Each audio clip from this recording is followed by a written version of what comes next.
শুভ সকাল বন্ধুরা, শুভ শ্যামা পুজোর সবাইকে শুভেচ্ছা জানাই। আর আজ কিন্তু আমি চলে এসেছি নৈহাটিতে। আর নৈহাটিতে কিন্তু আজ বিশেষ বিশেষ কয়েকটা তোমাদের পুজো দেখাবো।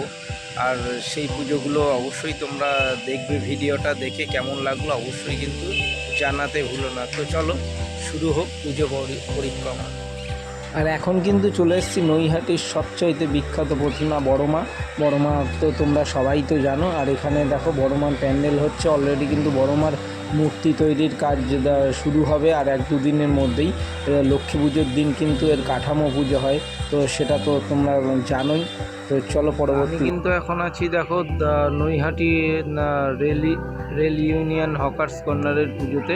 আর এখানে এই বছর হচ্ছে কিন্তু হরে কৃষ্ণ মন্দির, সেটা তোমরা দেখতেই পাচ্ছ। এখানে এখন ওই যে কাজ চলছে, 20 তারিখ কিন্তু পুজো। এখানে মোটামুটি কাজ একখানা শুরু হয়েছে, তো এখন অনেক কাজ বাকি আছে। তো চলো দেখা যাক পরের পুজোতে। আর আমি কিন্তু এখন আছি দেখতেই পাচ্ছ যে দিশারির পুজোতে, নৈহাটি দিশারি সংঘের পুজোতে। আর এখানে কিন্তু এবছরের থিমটা এখনও পর্যন্ত এরা কোনো কিছু প্রকাশ করেনি, তবে আশা করা যায় খুব শিগগিরই প্রকাশ হবে এইখানের থিমটা। তো এখানের এখনও কিছু প্যান্ডেলের কাজ কিন্তু চলছে, এখনও অনেক বাকি আছে। আর এটা কিন্তু যেটা দেখালাম রেলওয়ে হকার্স ইউনিয়নের পুজো থেকে মাত্র 2 থেকে 3 মিনিটের হাঁটা রাস্তাতেই কিন্তু পেয়ে যাবে তোমরা এই প্যান্ডেলটা মাঠের মধ্যে। তো চলো আগামী পুজোতে যাওয়া যাক। এখন আছি কিন্তু নিউ স্টার ক্লাবের পূজা প্রাঙ্গণে। এখানে এবছরের এমন একটা অভিনব থিম হচ্ছে, যেটার এক্স্যাক্ট নামটা জানা নেই, কিন্তু চলো তোমাদের একবার প্যান্ডেলটাও দেখাই। এখানে 20 তারিখ কিন্তু পুজো, তো এইটা হচ্ছে সেটার প্যান্ডেল। এখানে কিন্তু প্যান্ডেলটা তৈরি হচ্ছে, তোমরা দেখতে পাচ্ছ এখনও প্রচুরের কাজ বাকি আছে। তো আমি কিন্তু এটা রেডি হলে অবশ্যই তোমাদের দেখাবো।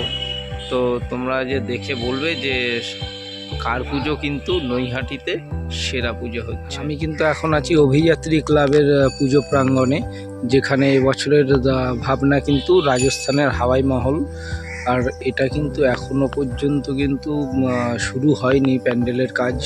তো আশা করি কিছু দিনের মধ্যেই তো শেষ হয়ে যাবে, কারণ আগামী 20 তারিখ কিন্তু কালী পুজো। তো এখানটাতে প্যান্ডেলটা কেমন হলো অবশ্যই কিন্তু তোমাদের পরে আমি দেখাবো। আমি কিন্তু তোমাদের নৈহাটির বিশেষ 3-4টে শ্যামা পুজোর মণ্ডপ কিন্তু আমি তোমাদের ঘুরে দেখালাম। কেমন লাগলো অবশ্যই কিন্তু সেটা কমেন্ট করে কিন্তু জানাতে ভুলো না। আর এখানে কিন্তু ছোট বড় পুজো মিলিয়ে অনেক পুজোই কিন্তু হয়ে থাকে। আর তার সাথে সাথে কিন্তু আমি তোমাদের বড়মারও পুজোর প্রস্তুতিটা দেখালাম যে কত দূর হলো। তো চলো দেখা হচ্ছে পরবর্তী ভিডিওতে। এমন আরও অনেক ভিডিও পেতে আমাকে কিন্তু অবশ্যই সাবস্ক্রাইব করে রাখো, ফলো করে রাখো। আর হ্যাঁ, অবশ্যই কিন্তু আমার ভিডিও দেখতে একদম মিস করো না। তো চলো দেখা হচ্ছে পরবর্তী ভিডিওতে।